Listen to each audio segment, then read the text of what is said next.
Okay, so tayo ay magluluto ng rice with adas. Igisa lang ang sibuyas, antayin lang siyang maging translucent. And then ilagay din natin ang adas.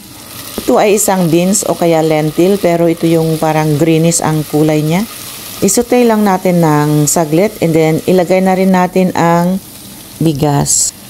Haluin lang ng maigi hanggang sa maghalo na yung rice at adas beans.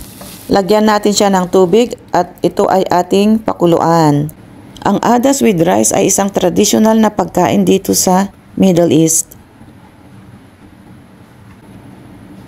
Lagyan ng isang Knorr cube para ito ay magbigay ng lasa. Ito ay antayin natin na mainin ang kanin at habang inaantay natin na maluto ang ating kanin ay tayo ay maggigisa naman ng sibuyas.